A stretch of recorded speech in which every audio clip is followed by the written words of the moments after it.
¿Qué tal? ¿Cómo están? Bienvenidos, gracias por estar con nosotros. Vamos a iniciar esta mañana nuestro acostumbrado programa con los panelistas que ya están listos. El doctor Salvador Arias está listo ahora y nos trae la sorpresa de que ya está también listo el libro, ¿no? Así que más adelante vamos a tener el honor de recibirlo porque nos trae uno a cada uno. Gracias, doctor, bienvenido, muchas gracias. Gracias, buenos días. Buenos días a todos, buenos días a la audiencia. Roberto Cañas, Roberto, bienvenido, gracias por estar con nosotros. Gracias por compartir, qué bueno. Álvaro, bienvenido. Buenos días, muchas gracias. Y por supuesto Benjamín Cuellar, muchas gracias Benjamín por estar con nosotros. Buenos días y gracias. Comenzamos con el tema del ordenamiento, reordenamiento, reubicación, como usted quiera llamarle, del centro de San Salvador. Vamos a hablar también sobre el tema del fiscal general de la República. Hay ya algunas presiones para que se abra la lista para poder escoger entre otras personas, el universo sea más grande. No todos los partidos están de acuerdo con esto. Se propuso incluso algunos nombres en la plenaria anterior. Tampoco fueron aceptados por otros partidos políticos. Total, no hay consenso todavía en torno al nombre. Vamos a ver si hablamos también sobre este tema de la competitividad de nuestro país. Sabemos que los índices de competitividad han bajado de alguna manera. El Salvador no está al mismo nivel que años anteriores y vamos a hablar un poco sobre las causas de esto. Comenzamos con el centro de la capital, Álvaro, con el ordenamiento que impulsó, que está impulsando, mejor dicho, la Alcaldía Municipal de San Salvador. Y no sé si al final esto es poner un poco la carreta delante de los bueyes, es decir, primero desalojarles y ver después dónde les ordenás. Estoy un poco especulando en el entendido de que no hay todavía los puestos suficientes como para ubicar a estas personas. O primero ubicas el lugar donde les vas a colocar, ¿no? Y antes, pues después el desalojo, como debería ser. Sí, sin duda este es un problema complejo, una solución bastante radical que va a traer otras consecuencias, ¿verdad? La principal, diría yo, es el hecho de que muchos de estos vendedores humildes han quedado sin sustento para sus vidas. Ahora, hay que recordar que este es un problema que viene desde muy atrás, probablemente desde la administración Valiente, recuerdo ya hablando de reordenamiento, luego el doctor Silva, el doctor Zamora, claro. E incluso la doctora Violeta Mengíbar. Todos han querido hacerlo, todos han intentado negociar, todos han intentado la solución buena, todos han intentado también el desalojo por la fuerza, todos lo han hecho, por cierto. Pero esto refleja que en realidad la necesidad de hacer algo ahí estaba. Yo todavía recuerdo, la ironía de las cosas es que en el 2008, en el último intento, por ejemplo, que hizo la doctora Violeta Mengíbar, exactamente, no con la magnitud de esto, pero sí en el desalojo de algunas ventas, yo recuerdo precisamente que el mundo estaba al revés entonces. El mundo político. Arena atacaba a la doctora Mengíbar por el reordenamiento. Eso te iba a decir precisamente, que cuando Violeta Mengíbar intentó ordenar, cuando Héctor Silva ordenó, entonces hubo mucha crítica de parte de Arena. Exacto, ¿no? Entonces la señora alcaldesa no negociaba, no consideraba a los pobres vendedores, etcétera. Y por supuesto el FMLN lo defendía y que había que reordenar. Y por ahí están las citas de los diputados de entonces defendiendo ardientemente el reordenamiento. Y ahora lo vemos al revés, ¿verdad? Y seguramente si dentro de 3 años el alcalde cambia de partido político, vamos a ver lo mismo. Desgraciadamente este es un reflejo de cómo en la sociedad politizamos las cosas y no le buscamos al final soluciones permanentes a los problemas. Y entonces, doctor Arias, ¿es correcto o no es correcto esto? ¿Era necesario o no era necesario? Teníamos que pasar por esto del ordenamiento y que ojalá, como dice Álvaro, esto no se politizara realmente, ¿no? Mira, es un tema que puedo, digamos, hablar con alguna propiedad porque he estado trabajando políticamente en eso durante varios años, he estado involucrado con las organizaciones adentro. Yo creo que hay una serie de cosas que son totalmente criticables de la forma como se ha hecho. O como por ejemplo decir que esa era el centro de delincuencia, donde operaba la delincuencia en El Salvador. Yo creo que llamar delincuentes en términos genéricos a eso, a mí me parece que es totalmente una posición extremadamente derechista, poco clara políticamente, desde un punto de vista del fenómeno que se está tratando. La forma como se hizo para mí no demuestra más que el carácter dawsoniano de la visión política de lo que tiene el alcalde Quijano, porque primero sacar violentamente a tanta gente sin haber preparado una alternativa, me parece realmente que es una acción política totalmente equivocada, porque esa es gente pobre. La inmensa mayoría. Pero como dice Álvaro, todos los alcaldes intentaron esto, ¿no? Lo hicieron de alguna manera. No en la dimensión como este lo hace y con la violencia que este lo hace. Yo creo que es importante rescatarlo. Y mira, yo creo que tenemos cerca un ejemplo. Óscar Ortiz hizo eso, pero preparó las condiciones para hacerlo y no tuvo este conflicto. Por un lado, y yo creo que ese es un ejemplo muy importante de recordar. Entonces, a mí me parece que la forma como se ha hecho, sí, repito, es una forma demasiado brutal de irrespeto a los derechos humanos de esa población. Es una población que se queda sin el sustento porque no es trabajo, lo que tienen son empleos que ellos han creado, ocupaciones que se crean por la pobreza de este país. Este país tiene una situación de pobreza, por eso me decían que el presidente había dicho que esa era una cuna de delincuencia y que está bien que se hubiera hecho. Yo creo que en lugar de decir eso, debería de haberse puesto desde ya a atender el problema de la pobreza en El Salvador, haberles dado alternativa a esa población, porque esa población lo que tiene alternativa. Tú tienes gente ahí que viene de Zacateculuca, de Sonsonate, de Chalatenango, de San Vicente, de diferentes partes, porque no tienen de qué vivir y vienen acá, se hacen sus centavos y se regresan. Entonces, hacer eso solo por tener ordenada una ciudad, que es otra cosa que yo quiero brevemente decirte.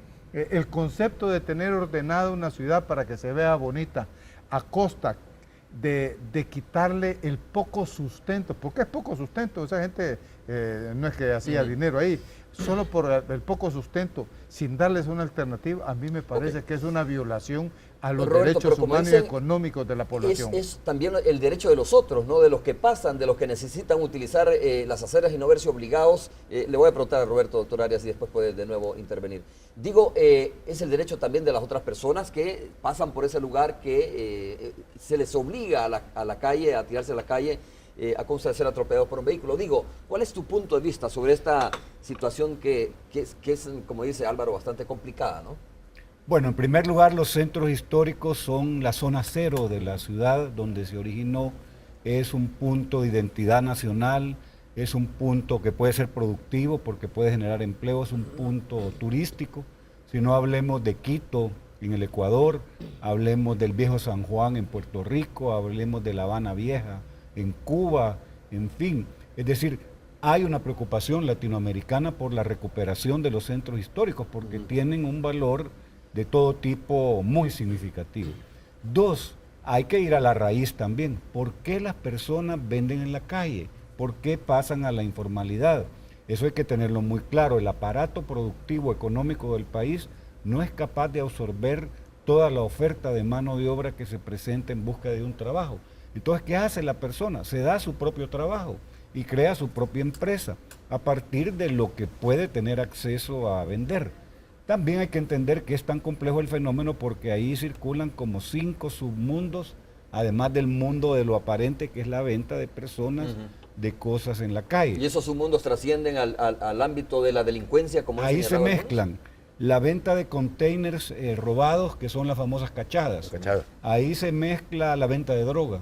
Ahí se mezcla el tema de la prostitución, de la delincuencia común que está como subsumida en eso. Entonces, llegar simplemente a decir una noche de viernes cuando no hay noticieros que se hace la intervención y que el sábado se limpia y el domingo también y el lunes ya parece todo bonito, no es solución. Yo voy a citar el caso de Quito porque es patrimonio de la humanidad y cómo se resolvió ahí. El BID le dio un préstamo a la comuna de Quito de 40 millones de dólares. Y Quito puso 10 millones de dólares en la primera etapa. El BID después les dio 8 millones de dólares. Construyeron 8 mercados populares alternativos.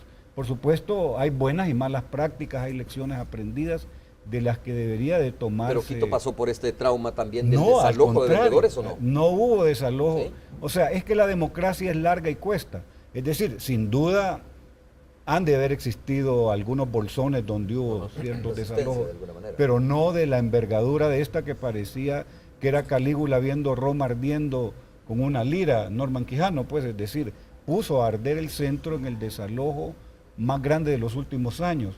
Sería verdaderamente una fantasía pensar de que se hace eso y que no va a pasar nada. Es como que alguien tiene cáncer. ¿A qué te refieres? Al sentido de las repercusiones de las dinámicas sociales que va a generar esto. Es como alguien que tenga cáncer y le das una aspirina, no lo resolves. ¿Pero qué repercusiones, para ir más al fondo? Las repercusiones son, número uno, ahí hay un malestar social que se está alarmando, que puede tener, las dinámicas sociales uno sabe cómo las comienza, no sabe cómo terminan. Es decir, que eso termina porque ahí ya no van a poder vender, pues van a ir a vender a otro lado de la calle. Es vis a vis lo que pasa con la delincuencia cuando llega el ejército. En el centro este Italia, en el distrito Italia, llegan los soldados. Cuando llegan los soldados, los delincuentes se van. Cuando se van los soldados, los delincuentes regresan. Los vendedores es así. Es decir... O sea, esto no termina ahí, esto no soluciona el ordenamiento según tú. No, porque la causa es estructural, porque hay desempleo, porque no, el aparato productivo no alcanza a absorber la mano de obra. Benjamín. Mira, hay quienes, sobre todo los políticos, los politiqueros, que en nombre de la nobleza de los fines se aprovechan de los medios, ¿verdad? Es noble decir que hay que tener un centro histórico bonito, arreglado, que lo podamos lucir, pero se aprovechan de los medios, se aprovechan electoralmente, ¿verdad? Yo creo que aquí hay que tener cuidado, se le está sacando raja politiquera a esto de los dos lados, de los dos lados. Ya, no sé, yo creo que esos spots que salieron inmediatamente de parte del FMLN ya no se hacen tan rápidamente. Sí, pero ya estaba previsto que iba a haber un desalojo y ellos tienen posición firme sobre eso. Pero entonces, ponerle 3 días después, estar sacando, o 2 días después eso, de los dos lados hay raja politiquera que se le está tratando de sacar. Yo creo que lo que habría que ver es, es contemplar un proceso de al menos, desde mi perspectiva, 3 pasos. 1, si ahí hay criminalidad, ¿verdad? Hay que golpear la cabeza de la criminalidad, no como se ha hecho.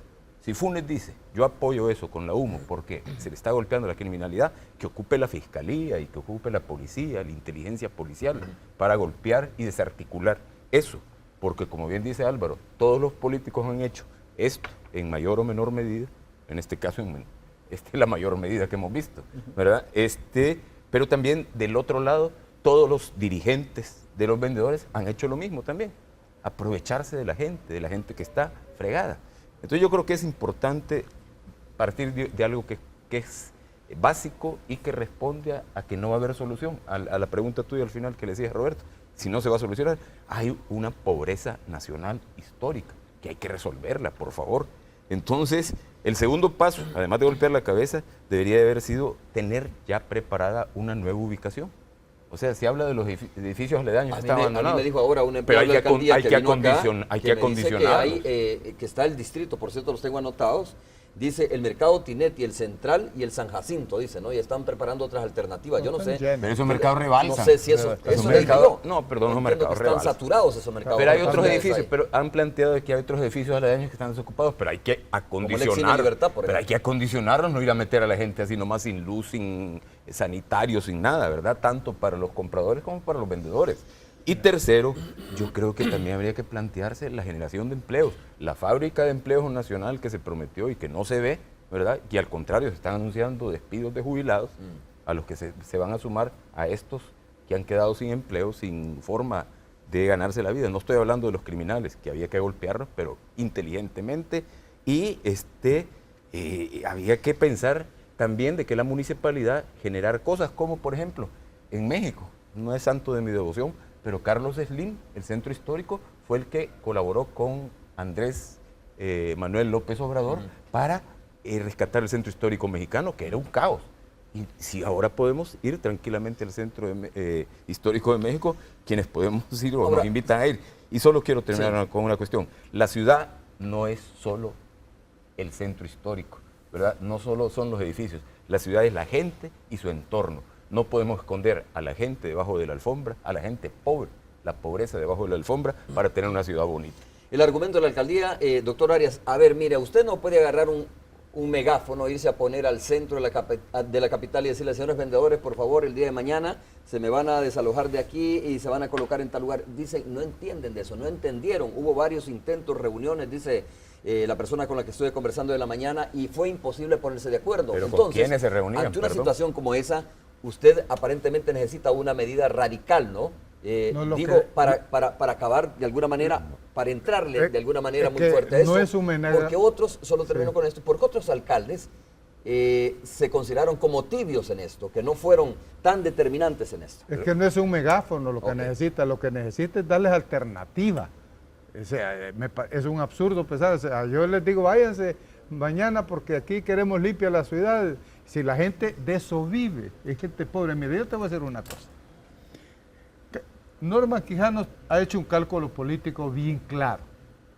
Él cree que como el ordenamiento anterior le dio rédito en las elecciones anteriores, esto le va a dar rédito en las elecciones que ¿Y vienen. por qué no si le dio el primero? Espérame, es un cálculo político, pero fíjate lo que significa el carácter, el tipo de político con que estamos hablando y de gente que quiere ser presidente de este país, que no le importa llevarse de encuentro a 7,000 gentes, quitarle su modus vivendi solo por tener un cálculo político de ganar votos. Es un tipo fascista para mí. Yo lo digo así pelado, porque no lo puedo decir de otra forma.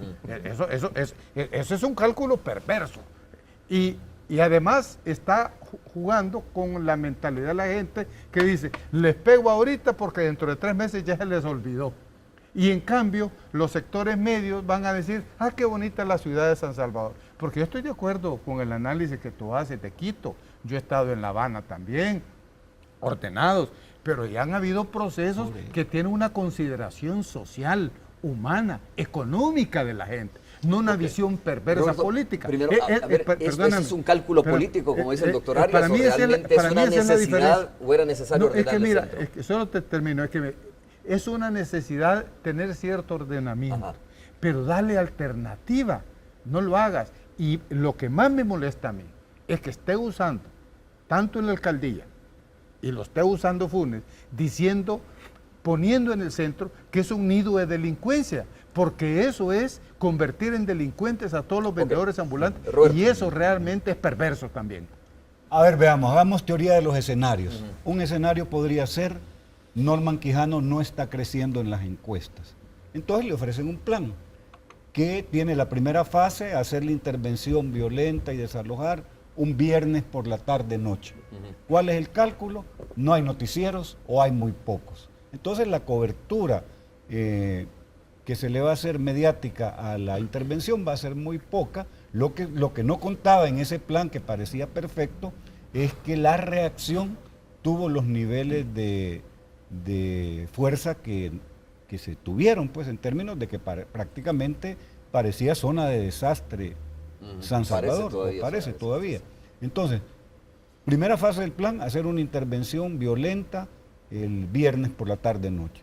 Y el sábado, hacer la limpieza y seguramente domingo, lunes, aparecer esplendorosa la Plaza Ula Ula. Lo que sucede y que llama más la atención todavía es que Norman Quijano se va hoy fuera del Salvador. Es decir, ¿cómo es posible que haces una intervención la más violenta en los últimos años y después no das la cara? Eso llama mucho la atención. Puede ser ¿A qué te refieres no dar la cara? Perdona, hay que ser justo en esto, porque el alcalde lo vi en conferencia de prensa también asumiendo y dijo, asumo la responsabilidad de lo que he hecho. Y además la justificación que dio es, hemos dado un golpe al cuartel central de la delincuencia. Sí, hombre, ha eso sido sí lo dijo. desarticulado. Perverso. Entonces, eso tiene una lógica en la cual criminalizás el hecho de que las La personas pobreza. busquen No, hombre. ganarse la vida vendiendo en la calle. Hay una criminalización de este aspecto. Dos, va contra una perspectiva de derechos, el derecho a la alimentación y el derecho al trabajo. Es decir, la gente esa no lo hace porque quiera hacerlo, Pero no entonces, tiene opción. Roberto, es un cálculo político electoral, según tú. Sí, y déjame terminar el plan. Entonces, la idea es el juego de siempre, ¿va? Las personas no se van a acordar de esto en febrero de 2014. La memoria es corta, esto viene además, Norman Quijano viene el 4 de noviembre, el 5, viene un fin de semana largo, eso va a generar otra vez otro paréntesis que va a echar una capa de olvido en el tema, y lo que va a quedar es la ciudad más limpia, más ordenada, y que a sectores les puede resultar beneficioso. Pero digo esto y termino.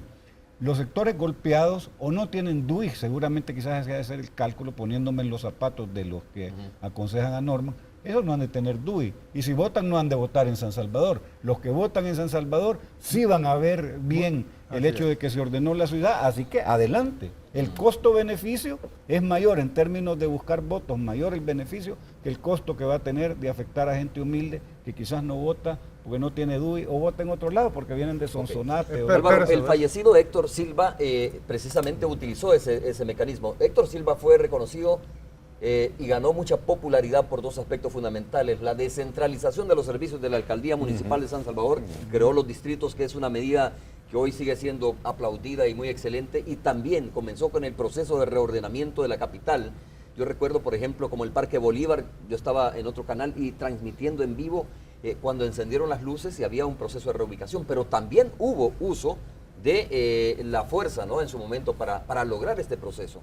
Y entonces Héctor Silva terminó siendo uno de los alcaldes más populares, de las figuras que más pesaban políticamente aquí en la capital, y no sé por qué en ese momento, o probablemente la derecha decía, bueno, es un cálculo político electoral, ¿no? Siempre vamos a calificar de esa manera estas acciones. Exacto, era lo que yo decía al comienzo del programa. Evidentemente aquí hay una politización de los problemas y no buscamos soluciones permanentes, ¿verdad? Además, yo sí creo que en gran medida el centro capitalino se ha convertido en nido de delincuentes y los vendedores humildes se han vuelto rehenes de las maras y se han vuelto rehenes de los dirigentes, de esos dirigentes de vendedores que los extorsionan también. O sea, ya no solo el doctor Norman Quijano, para que vean ustedes, también Álvaro tiene su punto de vista, sí cree que hay una mezcla ahí entre vendedores honestos y delincuentes que se arropaban debajo de eso. Que son una minoría. Sí, exactamente.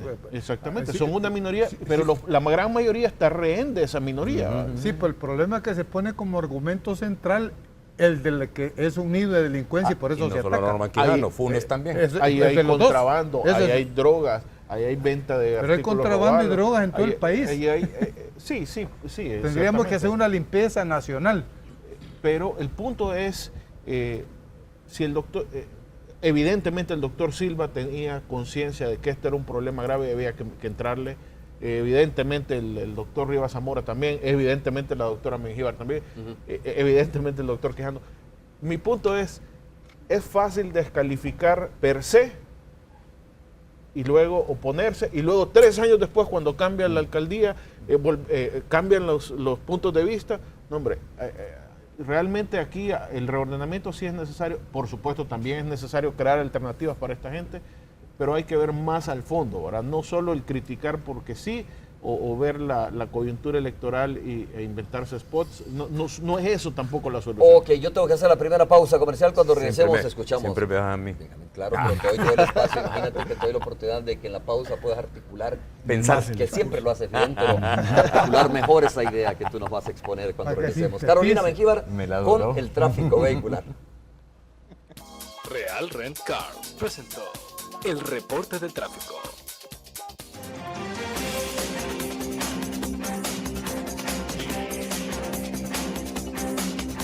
Gracias, Romeo. Gracias a usted por seguir en nuestra sintonía. Desde ya le informo que ya fue retirado el camión varado que estaba generando fuerte congestionamiento sobre la carretera Los Chorros. Sin embargo, aún persiste el tráfico lento. De inmediato veamos qué sucede en la Alameda Roosevelt gracias a las cámaras de IBW.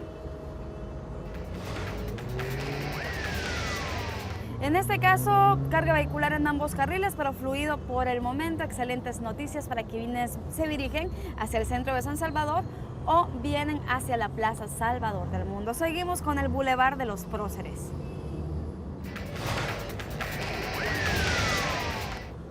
En este caso, bastante fluido el tráfico vehicular, sobre todo en el carril que conduce hacia la Ceiba de Guadalupe. Recordemos de que la semana anterior pues había generado bastante congestionamiento debido a que solo estaba habilitado el carril principal.